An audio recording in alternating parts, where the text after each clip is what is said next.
serait super cool de se dire que en fait, tu peux taguer avec une bombe, tu peux taguer avec un marqueur, tu peux taguer avec un stylo bic. Il y a un côté très retour à l'enfance.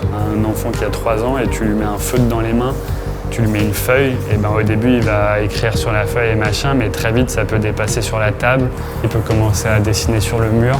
Enfin, quand tu es à cet âge-là, en fait, tu n'as aucune limite. Tu vois un support, hop, tu tagues dessus. Bah, quand tu es tagueur, tu es un peu comme un enfant, en fait.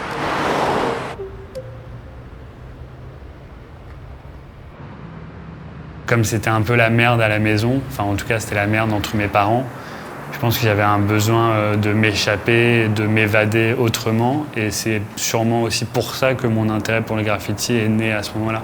Je suis passé de l'insouciance totale d'un enfant de 7 ans à une atmosphère beaucoup plus violente. Du coup, je pense que je suis rentré dans un état d'esprit un peu de rébellion. Il y avait un côté, bon, c'est la merde chez moi, donc j'ai envie de tout casser, je suis vénère contre la vie, j'ai des choses à prouver, j'ai des choses à me prouver à moi, j'ai envie d'être un dur, quoi.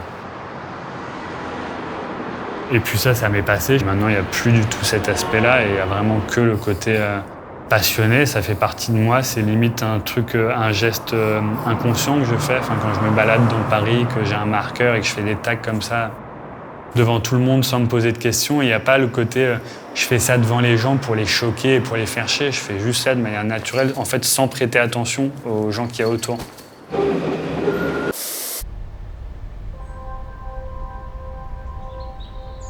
Quand je fais un graphe et que j'ai l'odeur de la bombe qui me vient dans le nez, forcément ça me ramène à l'enfance. Tu découvres le geste d'appuyer sur un capuchon et de voir la peinture sortir et s'étaler sur le mur.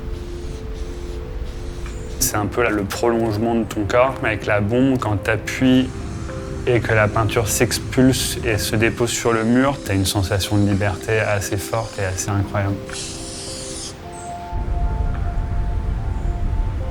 C'était un peu comme une thérapie, c'était un peu un moyen de me libérer. Que ça aille très bien ou très mal, tu sens que tu as un truc qui monte en toi et tu as besoin de l'exprimer.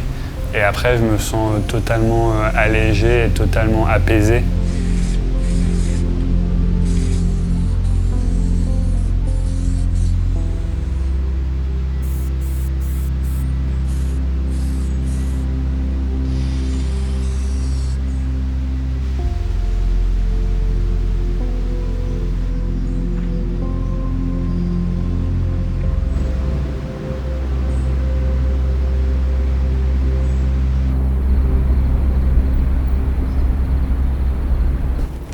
Je pense que le fait forcément de vivre dans une grande ville, dans un univers, une grande capitale où ça va très vite, il y a un côté aussi montrer que tu existes. C'est un peu ça qui m'anime.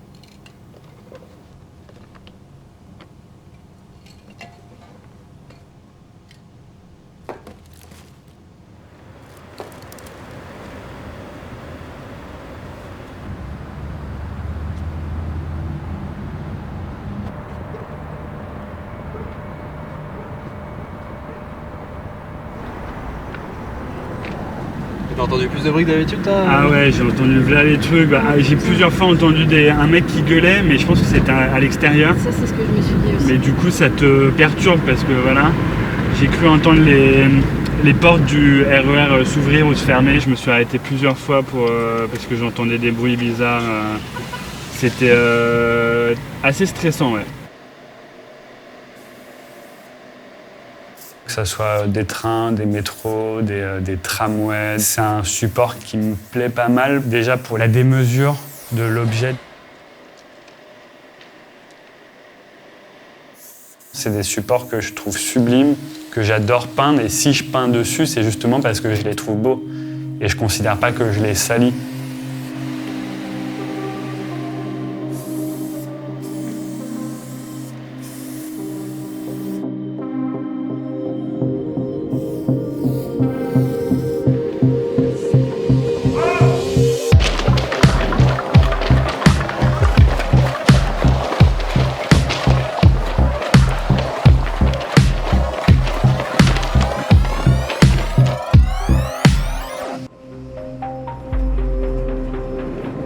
Quand tu as peint un support qui circule dans la ville, c'est le lendemain ou le surlendemain, c'est de voir le truc circuler. C'est-à-dire que tu n'es plus dans l'action du tout, tu es juste dans la contemplation, tu es comme un gosse, quoi. Il y a une émotion en toi qui est énorme et c'est juste totalement jouissif.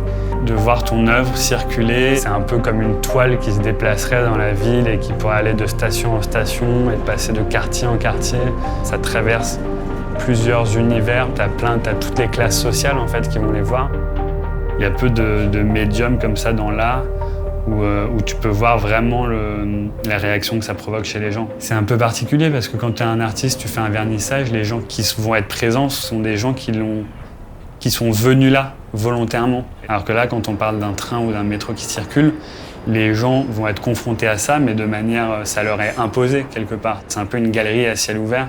T'en tires rien de financier et c'est même souvent l'inverse. C'est-à-dire que tu t'exposes à des risques judiciaires, à payer des amendes et tout. Donc tu prends un risque juste pour le plaisir de faire ça. Et c'est très fort.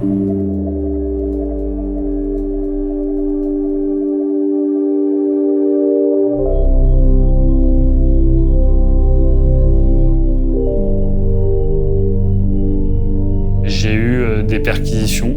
À l'époque, j'habitais chez ma mère, donc le fait de lui infliger ça, bah forcément, sauf si t'es totalement insensible et que t'en as rien à foutre de tout, mais moi, c'est vrai que avoir des policiers qui viennent fouiller chez toi, personne n'a envie de ça.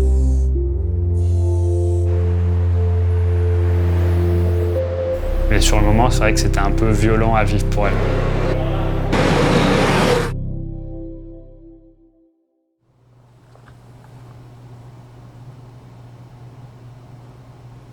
Comme le graffiti, c'est quelque chose d'éphémère, la seule trace que tu vas pouvoir garder de ça, c'est les photos que tu vas prendre de tes graphes. Enfin, je ne savais pas ce que j'allais pouvoir faire de toutes ces dizaines de gigas de photos que j'avais accumulées depuis ces années-là. J'ai travaillé pour une photographe qui m'a fait découvrir le cyanotype et qui est en fait une technique d'impression qui te permet d'imprimer des photos via un liquide photosensible.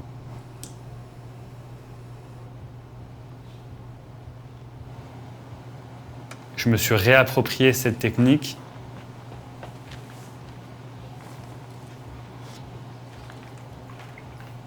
Tu as plusieurs niveaux de lecture. Le premier, c'est le graphe que j'ai fait sur un métro. Ensuite, c'est la photo que je vais prendre de ce graphe. Et je réutilise la photo pour en faire une œuvre unique qui est ce cyanotype-là.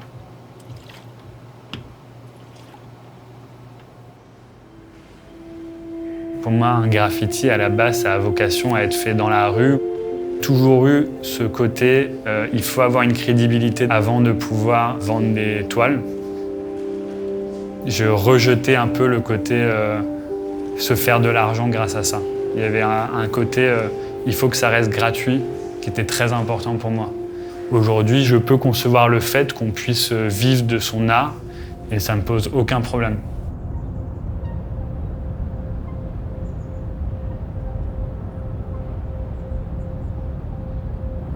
Quelque part, je pense qu'on est un peu éduqué avec l'idée que montrer ce qu'on a en soi, c'est être vulnérable.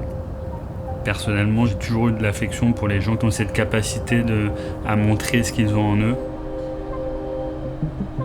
Et garder les choses en soi, c'est terrible. Et s'exprimer, ça permet d'avancer, ça permet de se libérer, tout simplement.